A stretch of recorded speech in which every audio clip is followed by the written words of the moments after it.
casas, gente que trabaja, horas que se pasan. Buenos días, amables oyentes de Radio Fénix. Estamos, como todos los martes, de 10 a 11 de la mañana, en el programa oficial de la Federación Uruguaya de Cooperativas de Vivienda de Ayuda Mutua, FUCBAN, Habitar el Pensamiento.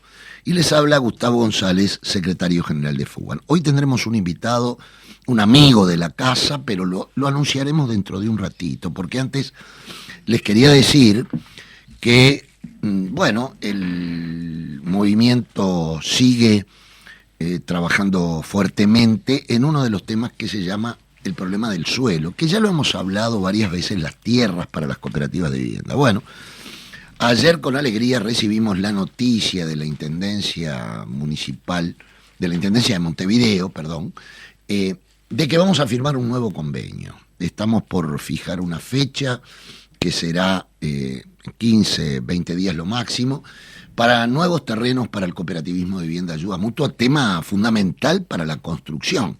Sin suelo no podemos construir. Este es uno de los temas importantes que tenemos.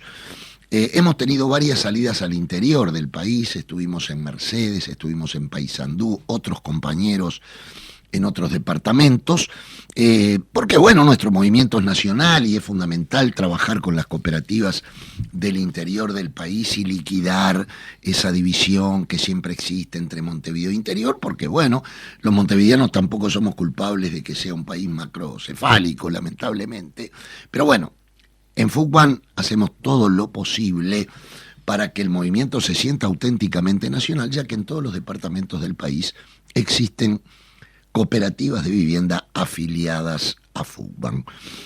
La problemática del país en general nos sigue preocupando. Algunas cifras que se han dado realmente llaman la atención. Esto de que 500.000 de trabajadores estén ganando 25.000 pesos como su salario fundamental en un mes.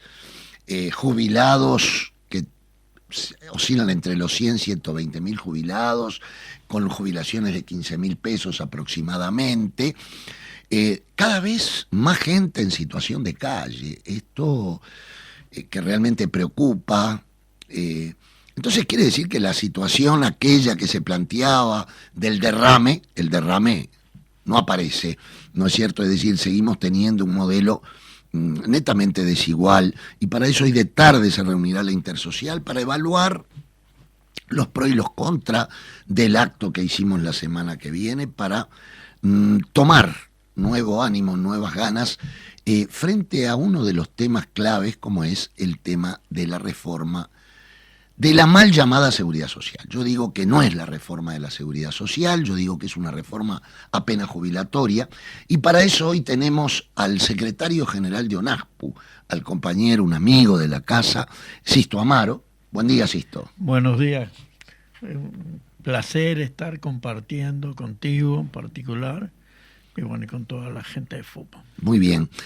Sisto, aparentemente y sin aparentemente, el Poder Ejecutivo está apurado en resolver rápidamente el trámite parlamentario de esta ley. ¿Cuáles son tus primeras impresiones al respecto? Bueno, en primer lugar, es bueno que la opinión pública vaya generando un conocimiento del alcance de este último proyecto de ley a efectos de poder evaluar lo que significa el mismo.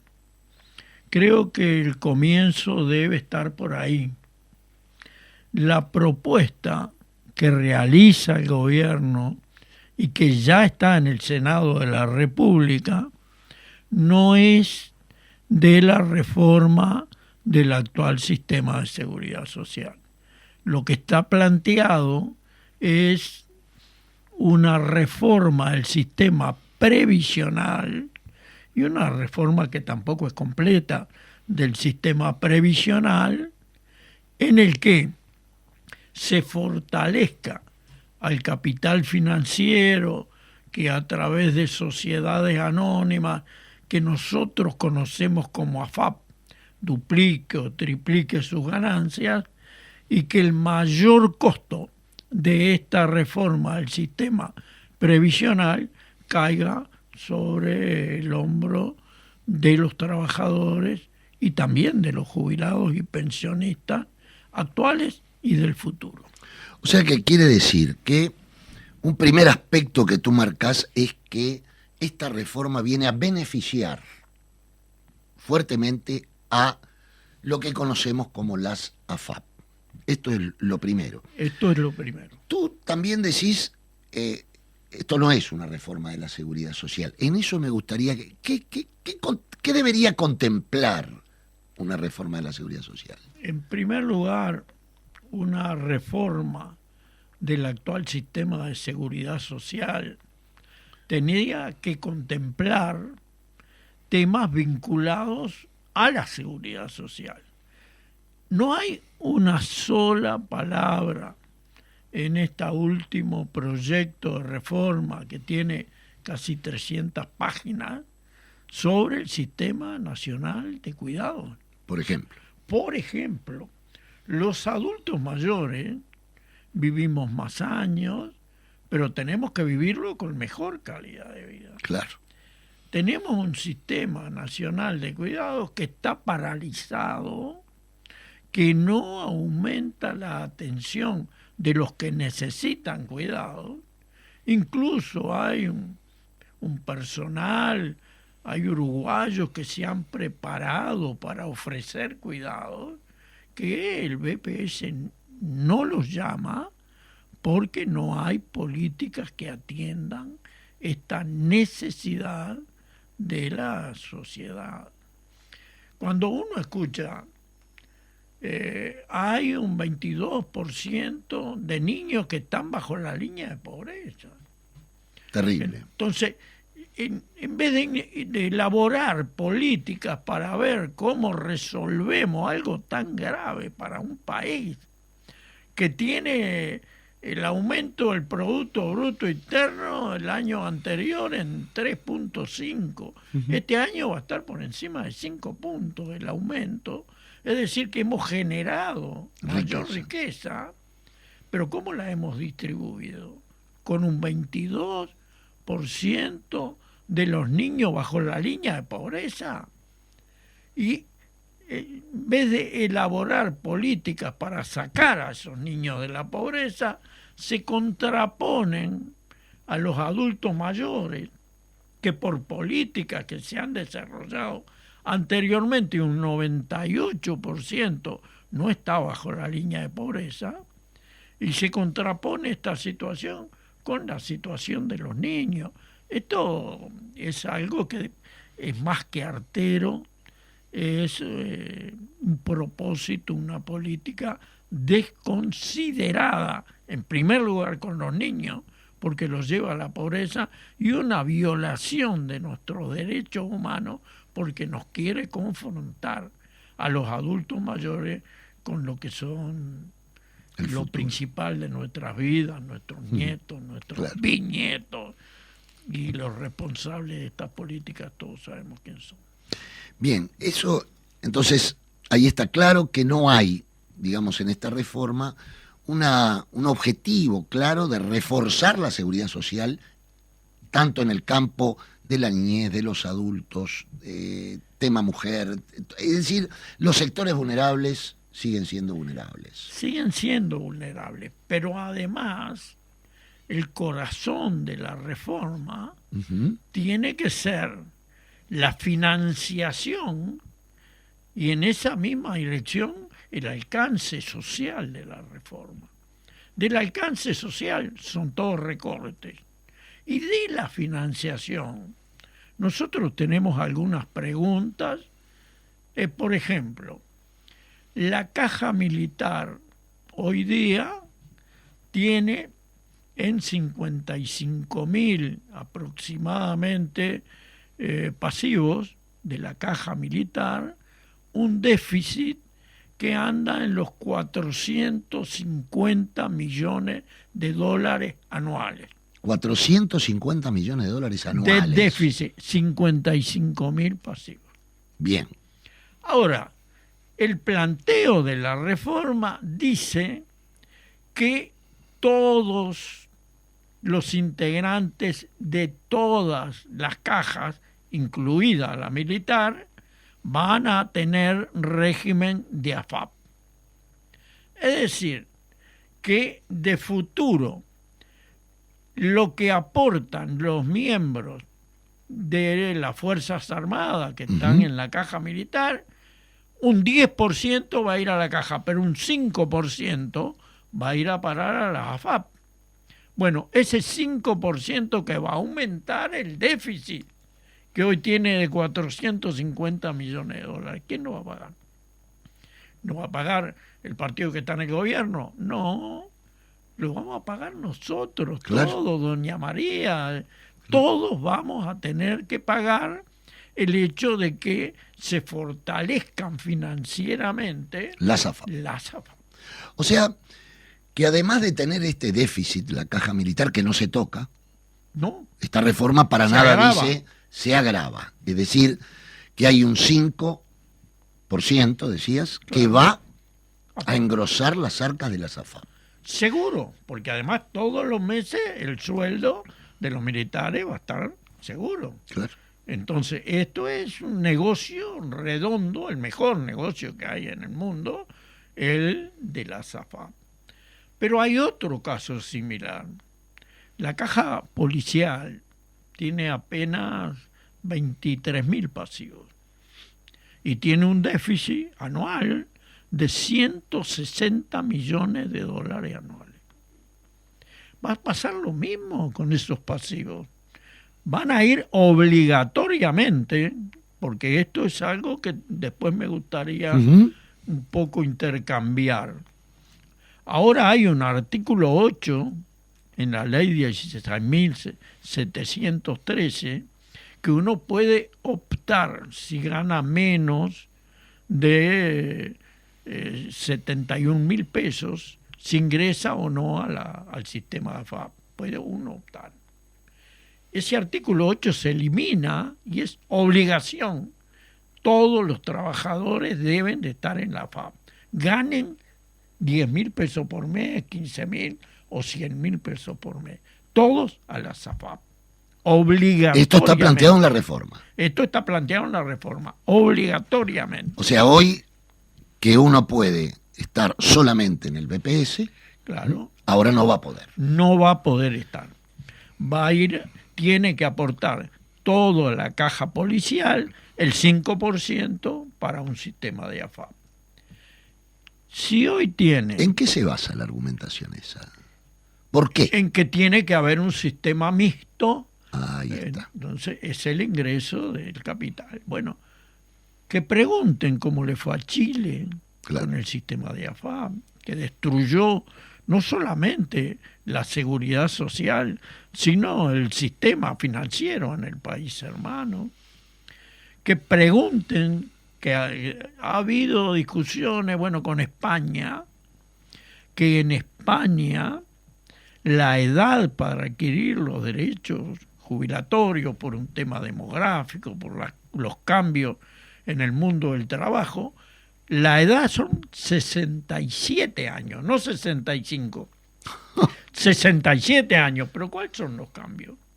Alguien se puede jubilar a los 60 con el 50% de lo que está ganando, a los 62 con el 60, a los 65 con el 80, pero si se jubila a los 67 años, se jubila con el 90% de lo que está ganando como activo. Uh-huh. Acá en Uruguay, que se va a jubilar, si puede, a los 65 años, se va a jubilar con la misma tasa de reemplazo que existe hoy, que es el 45%. Del salario que está ganando. Del salario que está ganando. Pero ahora el promedio de la jubilación son los últimos 10 o los mejores 20. Estamos eligiendo sobre los mejores 20 años. Con la ley van a ser los últimos 10 o los mejores 25 años. ¿Qué quiere decir esto? Que uno a esos 5 no los había puesto hasta ahora porque no son los mejores. Y al poner años que no son los mejores, ¿qué es lo que va a traer Te abajo? reduce Reduce lo que te va a tocar. exactamente, dicho claramente, reduce el monto de lo que te va a tocar. Vas a trabajar más años y vas a tener una jubilación más baja. Esto es lo que muestra el proyecto de ley. Que Ahora, no hay uno- forma de edulcorarlo. Ahora, Sisto, uno los oye hablar a ellos, y esto es muy importante para los trabajadores cooperativistas que nos están escuchando, que son jubilados, que van a ser jubilados, ¿no? Hay un argumento que es que como la ciencia ha avanzado, como la medicina ha avanzado, uno tiene que trabajar más años. Yo quiero ser abuelo, soy abuelo y quiero ser abuelo. Quiero tener tiempo para ser abuelo. Ayer mi compañera recibió un audio de mi nieta que le decía: Abu, mañana es martes, me encantaría que me lleves a la escuela. ¿No? Y bueno, y mi compañera estaba feliz y dice: mira el audio que me mandó mi nieta. Quiere tener tiempo para llevar a la nieta hasta la escuela un día por semana. Bueno, ahora ellos están planteando que no, que tenemos que seguir trabajando. Sí, este es el propósito que no tiene... que hay argumentos de fondo. La cuestión demográfica hace, en función de lo que tú decías, la ciencia, en particular la ciencia vinculada a los temas de la salud, nosotros vivimos más años. Hoy la expectativa de vida de la mujer, que es mayor que la del hombre, está a los 60 años, 23 años más de vida. Y el hombre a los 60 años, unos 18 años más de vida. Es decir, que hay una mayor expectativa de vida. Pero esto tiene otras consideraciones que no se juegan. No es la misma expectativa de vida para una persona que nació en Carrasco, Claro. que estudió en tal colegio, Que tuvo salud toda la vida, educación física. atención de salud permanente, alimentación, como debe recibirla, que alguien que nació en el Casabó, o en el Marconi, Cerro, o en claro. La Teja, porque ha tenido otra alimentación y ha tenido otra calidad de vida. Entonces, es más, hay que tenerlo en cuenta. Los países europeos lo han tenido en cuenta. Después de la epidemia, de la pandemia, del COVID, la expectativa de vida bajó en muchos países europeos. Y además, un tema, yo creo que si la ciencia avanza, si la medicina nos da esa posibilidad, bienvenido sea, para disfrutar más los últimos años de la vida. Inclusive tendría que estar planteado el viejo planteo del movimiento obrero, aquel de la reducción de la jornada laboral, ¿no es cierto? Para disfrutar más. Esto de que tenga, porque además esto se me ocurre, pero ustedes tienen más conocimiento, que ahora va a ser a 65, pero hoy dentro de 10 años lo van a aumentar nuevamente. Y seguramente, porque La ciencia va a seguir. la ciencia, para orgullo de la sociedad y como un aporte a la sociedad, va a seguir desarrollándose y seguramente viviremos más años. Entonces quiere decir que la idea es en varios años seguir hasta el último día de nuestra vida trabajando prácticamente. El proyecto del comienzo, la seguridad social tiene que ver con todos los uruguayos, con la economía del país, con la imagen del país, y necesita reformarse. Nosotros estamos de acuerdo en que hay que reformar el actual sistema de seguridad.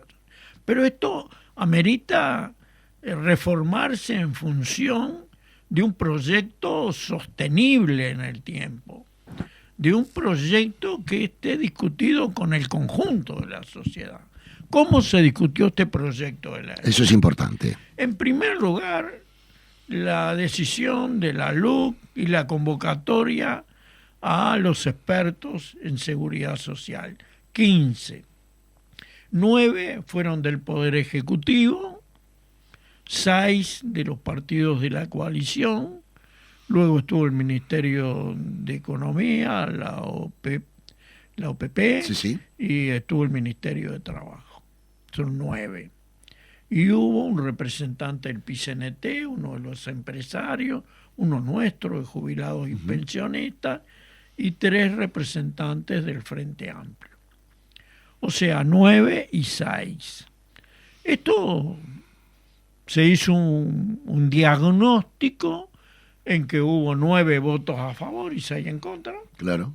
Luego se hizo la discusión que en determinado momento se paralizó y únicamente discutieron este anteproyecto los integrantes del Poder Ejecutivo y los partidos de la coalición de gobierno. O sea que cuando dicen esto fue ampliamente discutido, no es así.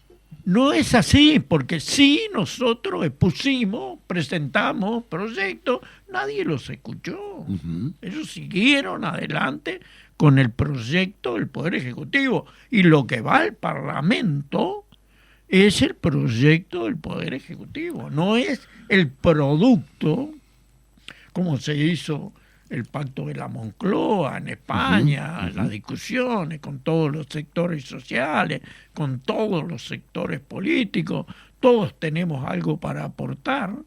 Esto no ocurrió en Uruguay, iba a ir al Parlamento, no nos gusta el tono del planteamiento y que hace ver claramente el propósito, lo llevamos, lo vamos a discutir, pero el que esté de acuerdo con esto, está de acuerdo. El que no esté de acuerdo, claro, nosotros en diciembre lo aprobamos. Un tema que la otra vez escuchaba, no recuerdo si era a ti o a otro compañero o compañera de UNAFPU, el tema del aporte de las patronales en este país se plantea que es uno de los menores de la región o del mundo. ¿Cómo estamos en eso? ¿Y qué plantea la reforma al respecto? Bueno, en primer lugar, se puede afirmar que es uno de los más bajos del mundo, no de la región. En Argentina, en Brasil, el aporte en algunos lugares es el 20%, ¿no? En Brasil hay sectores que aportan el 22%, y esto recorre el mundo mientras los trabajadores aportan la mitad. No hay casos similares incluso en el mundo de aporte entre trabajadores y empresarios. En Uruguay, el trabajador aporta el 15% y el empresario aporta el 7,5%. O sea, la mitad. La mitad, el empresario fundamentalmente industrial o del comercio. Pero además, el empresario que tiene tierras, muchos de ellos están exonerados. Un ejemplo que se da, porque uno puede visualizarlo, en Artigas, zonas que son de tierras coloradas, que obviamente no tenían sembrados de trigo, de soja o de otro grano, ahora se utilizan con gran rendimiento en el tema de los árboles, del pino, del eucaliptus, y están dando un rendimiento formidable para UPM. Bueno, ahí no se aporta, están exonerados los dueños de esa tierra de aportar. Y otros aportan el 3,5%. ¿Y esta reforma al respecto qué dice? Nada. Nada. O sea, siguen igual. Dice algo peor. A ver. La reforma lleva implícito el designar a 3 miembros del Poder Ejecutivo que van a ser un superdirectorio que va a visualizar el funcionamiento de esas cajas, incluida la del BPS, con potestades para sancionar incluso a los directores del BPS si incumplen con alguna de las normas u objetivos de la reforma, algún director del BPS, gerentes o funcionarios que no estén cumpliendo con el funcionamiento de lo que implica esta ley que se va a discutir. Ese superdirectorio va a quitar potestades, sin duda, a lo que dice la Constitución, BPS, organismo responsable de acercar seguridad y protección social al pueblo uruguayo. O sea que prácticamente ese órgano que se va a generar, ese organismo, mejor dicho, que se va a generar, sí, va a ser la dirección del BPS. La dirección de todo el movimiento, claro, vinculado a la seguridad y a la protección social. Entonces, de esto se habla poco. ¿Quién van a ser? Ahora, el Poder Ejecutivo, que tiene que buscar la estabilidad, la proyección en el tiempo de un sistema de seguridad social que pueda dar respuesta a todos los uruguayos. Cada 5 años cambia el gobierno. Los gobiernos son de alternativa. Pueden ser, es que 5 años vamos a ir en aquella dirección, y si viene otro gobierno que va a cambiar a esos 3 directores, va a ir en otra dirección. Entonces, la estabilidad de la seguridad social. Esto está previsto sobre cuestiones que realmente no tienen la rigurosidad científica que nos asegure lo principal, que son 2 cosas. Una, la financiación, pero otra, el alcance social que dé respuesta no solamente a ese 22% de niños que están bajo la línea de pobreza, sino a todos los uruguayos. Ahora, poniéndome en abogado del diablo, ellos dicen, bueno, pero el BPS es absolutamente deficitario y hay que hacer esta reforma para resolver el problema del déficit. Cosa que me llamó la atención, porque escuchando a Sanguinetti, que escuchar a Sanguinetti es escuchar al estratega de todo este movimiento. Sí. ¿No es cierto? Mejor amigo de AFE. Claro, el gestor de la coalición. Y bueno, y él decía, pero el que tenga dudas, miren lo que decía Sanguinetti, el que tenga dudas no se preocupe, porque esto va a comenzar dentro de muchos años en adelante. O sea, entonces yo ahí, como tonto, pero me preguntaba, bueno, pero si esta reforma va a resolver el problema de la financiación del BPS, que según el oficialismo se cae a pedazos, bueno, qué contradictorio decir, pero esto empieza dentro de muchos años. ¿Qué nos podés decir, Sixto, con respecto a eso? Bueno, en primer lugar, que no resuelve ningún problema de la financiación.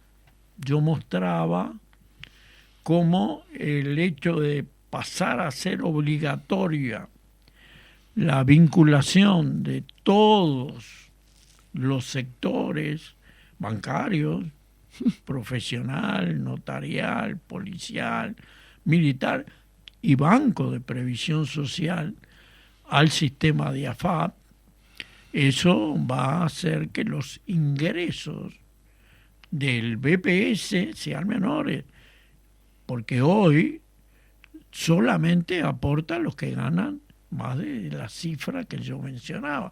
Los que ganan menos tienen la opción, ingresan a la FAP o no, y eso da un mayor ingreso al BPS. O sea que vamos a perder ingresos. Van a perder ingresos el resto de las cajas profesionales. Entonces, los ingresos van a ser menores. Este trío que va a dirigir al conjunto de la seguridad social va a empezar a estudiar si todas las exoneraciones que se han dado es posible mantenerlas o van a ver qué soluciones toman. En este país las exoneraciones no son tan difíciles de discutir. Por ejemplo, la Universidad de la República paga religiosamente por cada uno de sus funcionarios lo que pagan las patronales de las empresas. Las universidades privadas están exoneradas. Claro, increíblemente. Ninguna paga. Increíblemente. El colegio alemán no paga. El Crandon no paga. El Crandon no el paga. Erwin no paga. Pero la secundaria, la ANEP, paga por la escuela Cabrera, en La Teja. Sí, cualquiera. O cualquiera otra. Estas cosas pasan, no las vieron. No podemos discutirlas.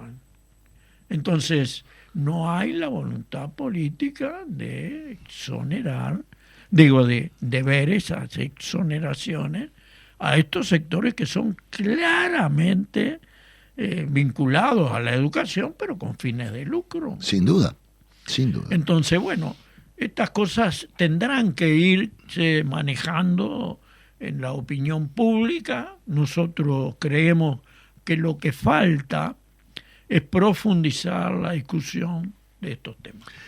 Después de la pausa, en Habitar el Pensamiento, programa oficial de FUBAN, seguimos conversando con el compañero Sixto Amaro, una charla muy pedagógica para ir sabiendo de qué se trata esta reforma. Seguimos en Habitar el Pensamiento, una mañana, para mí por lo menos muy fructífera. Estoy aprendiendo sobre los puntos centrales de esta gran reforma que el Poder Ejecutivo quiere echar para adelante con respecto al BPS. Estamos junto al secretario general de ONASPU, Sixto Amaro. Sixto, nos dijiste varios de los temas neurálgicos de esta ley. Pero yo me imagino y he oído que ONASPU se moviliza. Sí. ¿Cuándo es? Bien, nosotros luego de una decisión por unanimidad del Consejo Directivo Nacional de ONASPU y en función de una situación harto difícil, caótica para nosotros, convocamos el 10 de noviembre a las 10 de la mañana a concentrarnos en la Plaza del Entrevero y allí todos juntos marchar a pie por la avenida 18 de Julio hasta Plaza Independencia. Vamos a repetirlo, a ver si yo escuché bien. 10 de noviembre, sí. 10 de la mañana, exacto. Plaza del Entrevero nos concentramos. Exacto. Y de ahí marchamos hasta la Torre Ejecutiva. Hasta la Torre Ejecutiva. Y ahí vamos a levantar nuestra tribuna y ahí nos va a escuchar por primera vez el señor presidente de la República. A ver eso, ¿por qué la primera vez? Porque le hemos solicitado una entrevista que no nos dio. A los 6 meses de solicitar la entrevista, después de consultar con sus secretarios, volvimos a llevarle una nota firmada por presidente y secretario de ONASPU en la mano a los que nos atendieron, nos dieron la firmada, una nota similar, tampoco nos atendió. Hace más de un año que pedimos una entrevista y el señor presidente de la República no ha tenido tiempo de atender a los dirigentes de la Organización Nacional de Jubilados. Yo entiendo de que el señor presidente está teniendo problemas. Yo creo, Sixto, que el caso Astesiano lo está preocupando. Sí. Y bueno, vamos a ver en qué termina todo esto. Pero bueno, entonces está la exigencia de que sea atendida una organización representativa. Que nadie puede negar la representatividad de ONASPU frente a su base social, los jubilados, pensionistas de este país. Entonces, el 10 a las 10, nos vemos en el Entrevero y de ahí marchamos. ¿Qué se espera de esa movilización? Tenemos temas reivindicativos que algunos para el conjunto de la sociedad que nos sigue de cerca la situación que vivimos los jubilados y pensionistas, se puede sorprender.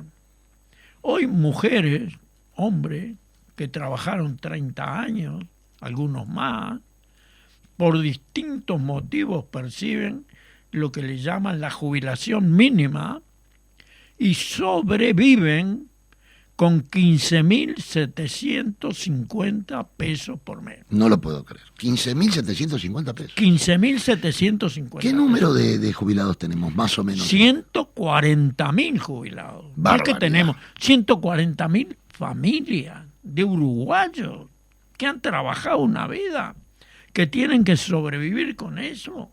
Tenemos 20.000 pensionistas que ganan esta cifra. Pero yo digo, ¿y los que ganan 16.000 pesos por mes? ¿Y los que ganan 18.000? ¿Los que ganan 20.000? ¿Los que ganan 25.000 pesos por mes? ¿Cómo sobreviven? Una vergüenza. Pero además, esto tiene, y la BPS maneja estas cosas, el que gana 15, 20, 25.000 no llega, pide un préstamo. Sin duda. Y después pide otro préstamo para tapar ese préstamo. Vive endeudado. Y vive endeudado y termina cobrando 10.000 pesos por mes. Uh-huh. Y pasa, miren, yo, todos los que me conocen saben que no utilizo un lenguaje que pueda tener palabras que son realmente muy fuertes. Los jubilados que ganan la mínima y los que ganan hasta 25.000, 30.000 pesos pasan hambre. Sin duda. Hambre. Esto hay que tenerlo claro. Y alguien que pasa hambre, que además a la edad nuestra, 70 años, 75, 80, a veces más, ¿cómo se defiende? Es decir... Sí, y además lo indigno, que es que ese hombre o esa mujer tengan que vivir del trabajo hoy de sus hijos, lamentablemente. Cuando uno pelea toda la vida, bueno, para que los hijos mejoren, ¿no? Esa es la idea del trabajador, de la trabajadora uruguaya. Bueno, yo no puedo estudiar, que mi hijo estudie, ¿no? Esa era la vieja idea que teníamos. Y bueno, llegar a esa edad, después de haber trabajado una vida y no poder mantenerse, porque no estamos hablando de que quieren vivir con jacuzzi, ni quieren... No, mantenerse en la vida, comer, vestirse, recrearse mínimamente, ¿no? Bueno, a los cooperativistas, todos los que escuchan esta audición, mire, algo que es difícil de creer. En el año anterior a estos jubilados se les dio un adelanto de 226 pesos. Sí. ¿No? Para comprar no sé qué. Entre julio y diciembre. Al 1 de enero le sacaron los 226 pesos. Porque era mucho.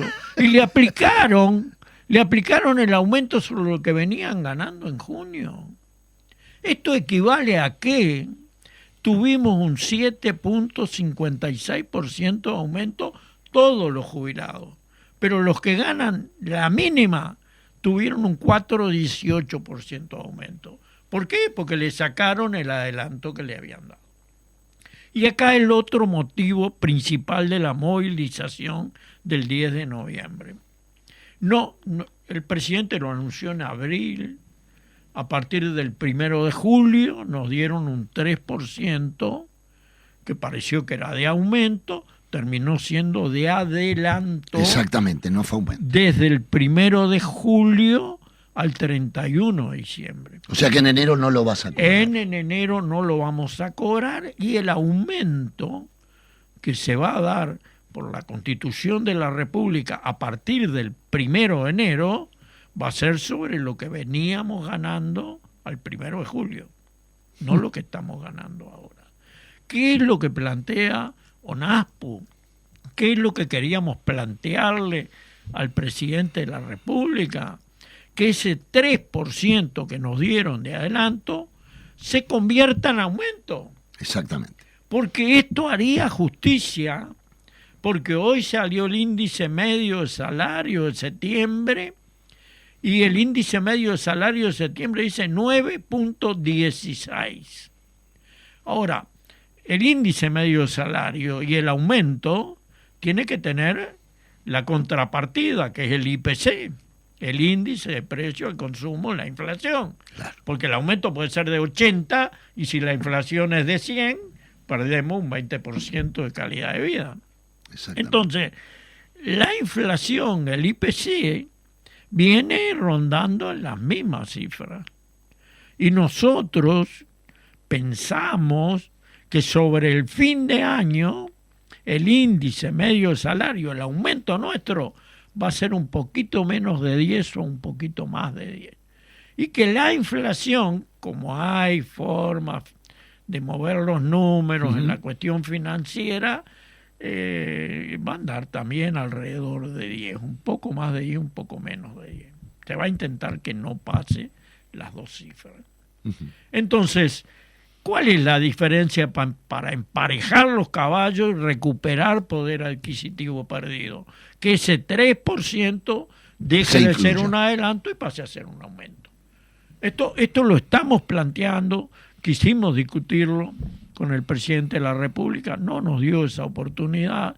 Estamos convocando una movilización y vamos a decirlo fuerte para que se escuche en Casa de Gobierno cuáles son estas reivindicaciones de los jubilados y pensionistas, como le vamos a decir. Miren, no se ha construido una sola vivienda para jubilados, pero ya vamos en casi 3 años de la nueva administración. Exactamente. No hay una proyección de construcción de vivienda, no hay un llamado a licitación. La ministra de Vivienda lo dijo, va a haber vivienda, son 607 que vamos a construir en estos 5 años. Y eso sí, van a ser de madera, pero ¿cómo van a ser? No sabemos cómo vamos a hacer, ni qué modelo. El anuncio es que van a ser de madera, cosa que tenemos experiencia, núcleos básicos evolutivos. Terrible. Terminaron haciéndolo con dolmení. Sí. El dolmení es cancerígeno. Es decir, ¿qué es lo que van a construir? No, la situación de vivienda, bueno, es nuestro expertise, digamos. Nosotros decimos, está en emergencia nacional. Está en emergencia nacional. Fíjate que se dijo, por ejemplo, vos recordarás que el presidente de la República, ya desde que era diputado, planteaba que él, si algún día llegaba al Poder Ejecutivo, y ya llegó, iba a ser el programa Asentamiento Cero. Fíjate las contradicciones. El director nacional de vivienda, Hackenbruch, dice que para resolver el problema de los asentamientos en el país se necesitan 2.200 millones de dólares. 2.200 millones de dólares. Les aprueban 220 millones de dólares. Conclusión lógica, van a poder, con viento a favor, hacer el 10%. Sin embargo, se hace con bombos y platillos el anunciamiento, el anunciar ese plan de asentamientos irregulares. Hoy nosotros lo venimos diciendo de estos micrófonos, en cada acto. Lamentablemente, para aquellas y aquellos que viven en asentamientos irregulares, los asentamientos irregulares van a continuar, porque si no hay una fuerte financiación estatal, no se resuelve el déficit habitacional, donde están incluidos, por supuesto, la vivienda de los jubilados. Pero es bastante difícil de entender, porque nosotros, BPS, cuando yo todavía estaba en el directorio, inauguramos vivienda en Rosario. Bueno, vamos a inaugurar, vamos a entregarla entre, ahí gatos, medias noches. ¿Por qué? Vamos a inaugurarla, vamos a entregarla. Claro. No, porque la vivienda estaban construidas en el 2019. Claro. Lo mismo ocurrió con 3 complejos que entregamos en Montevideo y con 14 viviendas que entregamos en Cuareim y La Paz hace unos meses. Sixto, ya estaban construidas del 2016. Estamos recibiendo los préstamos que tenían que haber escriturado hace 1 año y medio. O sea, tú imagínate un grupo cooperativo, después de reuniones, asambleas, peleas, proyectos, te dicen, ya tenés la fecha, y te la aplazan 1 año y medio. Bueno, entonces, en eso está la vivienda, hoy con 70.000 unidades habitacionales de déficit solo cuantitativo. Si le sumamos el cualitativo, es decir, aquello de viviendas que hay que refaccionar y todo eso, andamos arriba de los 120.000 unidades habitacionales. En un país que tiene un crecimiento demográfico mínimo, y nuestras proyecciones son que terminado este periodo, de esta administración, el déficit habitacional va a aumentar por lo menos en 15.000 unidades habitacionales más. Por lo menos. Sisto, ya hablamos de la movilización, que el otro día, el sábado, estuve en Covicenova, una cooperativa señera allá del Cerro, de tu barrio, y me decían 2 o 3 compañeros, el 10 estamos como fierro con Onaspu, ¿no? Y bueno, también el llamado es a todas y todos los trabajadores, además de los jubilados. Ojalá sea una movilización masiva. Es una buena hora para el jubilado, es una mala hora para el trabajador, pero yo entiendo que ustedes tienen que convocar a esa hora por los jubilados.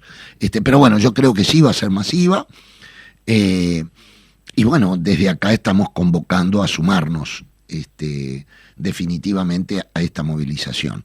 Una pregunta que no quiero que se me escape. ¿Ustedes son parte de la Intersocial? Sí.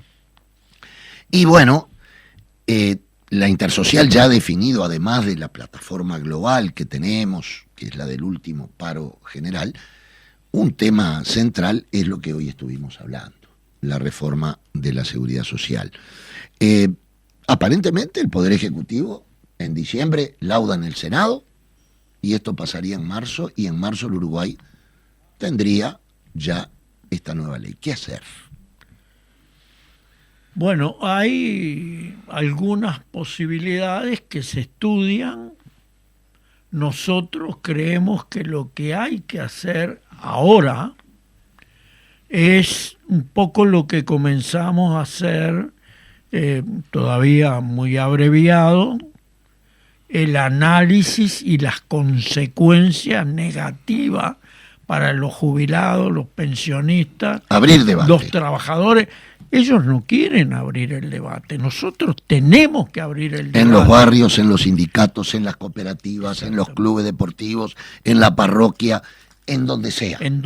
Ese es el objetivo ahora, para ir profundizando y mostrando lo negativo de esto que terminó siendo, un simple proyecto de reforma del sistema previsional. Que yo creo que cuando estábamos con todo el tema de la LUC, a partir de la recolección de firmas, de la buena votación, a mi juicio, la Rosada, frente a todo, ahí hubo un parate del Poder Ejecutivo. Ellos lo querían sacar urgente y tuvieron que pararse. Sí. Yo creo que es central la movilización popular para esto, y entendiendo por movilización esto que estamos hablando, ¿no? La charla en el barrio, que la gente conozca esto, se sepa en realidad a lo que vamos, y que va a quedar sellado para el resto de los días. Es muy grave. Esto tiene que tener la opinión pública una información necesaria para después tomar determinaciones que seguramente en el conjunto de las organizaciones sociales iremos madurando, también iremos discutiendo en la intersocial, para con el conocimiento, el apoyo y la madurez necesaria, tomemos los caminos que entendamos que son los correctos. Correcto. Mira, el otro día en este programa de polémica, donde ahora, hay chefs que son politólogos, periodistas deportivos que también hablan de política. Es raro este país hoy en día, es como decía Galeano, está patas para arriba en algunas cosas. Pero el otro día decían, Sisto, y no quiero que te vayas sin contestarme eso, que esta reforma va a traer aumento de las jubilaciones. Lo decía el chef. El chef decía, bueno, pero a mí me dijeron, a él siempre le dicen, a favor del oficialismo, ¿no? Que a él le dijeron, bueno, a mí me dijeron de que esto va a traer aumento de las jubilaciones, que hay gente que se va a ver beneficiada. ¿Cómo es esto? Bueno, nosotros no tenemos esa opinión. Decimos más. En función de etapas anteriores al proceso, en el proceso de la seguridad social, se llegó a votar una jubilación mínima, que cuando la 16.700 81, la ley que creó la AFAP, la jubilación mínima eran 500 pesos. Pero después se fue aumentando a una base de prestación contributiva y se continuó aumentando a 15.750, una jubilación de hambre. Pero hay que tenerlo claro. Hay jubilaciones rurales menores que son de 9.000, sí, de claro, 8.000 claro, pesos claro. Y ganan 15.750 porque está establecida la jubilación mínima. Ahí hubo una mejora. Nosotros creemos que todo está atado al paquete de las sociedades anónimas del capital financiero que conocemos como AFAP, que son las grandes beneficiarias de los resultados de esta mal llamada reforma del sistema, que es realmente la reforma del sistema previsional. Esto seguramente va a haber discusiones aparte, muy necesarias, por el tema de la caja profesional. Los compañeros bancarios están también en esta discusión, en este paquete. Los profesionales. Y los profesionales con una situación muy delicada. Difícil, muy delicada. O sea, estos temas no son para discutirse entre gatos y medianoche y menos decirle a la población que hubo una gran... Y menos con un mundial de por medio, que también no lo pusieron por equivocaciones. Por supuesto. Obviamente que va a ser un mes muy difícil, el mes de noviembre, porque este país somos futboleros y eso va a generar atención, eso atenta contra lo que tenemos que hacer hoy, discutir, amplificar este problema. Sixto, te agradecemos mucho que hayas estado hoy en Habitar el Pensamiento.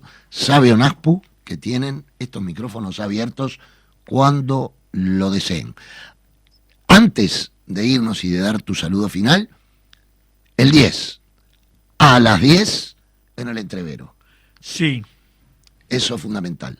Gracias, Sixto, por haber venido. No, gracias a ustedes, a los compañeros cooperativistas, a la dirección de Foodbank, organización fraterna que nos ha acompañado, que los hemos acompañado durante toda nuestra trayectoria y que queremos seguir estrechando esos vínculos y que seguramente con nuestros hermanos, los trabajadores agrupados en el PIT-CNT, con los queridos compañeros de la FEU, con quienes vivimos jornadas históricas en aquellas ocupaciones del frigorífico nacional, pero que después seguimos trabajando siempre, obreros, estudiantes, cooperativistas, jubilados. Tenemos un largo camino a recorrer que seguramente lo haremos juntos, hermanados y con los mismos objetivos. Muchas gracias, Sixto. Martes que viene, 10 de la mañana, como siempre, Habitar el Pensamiento, programa oficial de Foodbank. Nos vemos en una semana y además el 10 a las 10 en Plaza del Entrevero.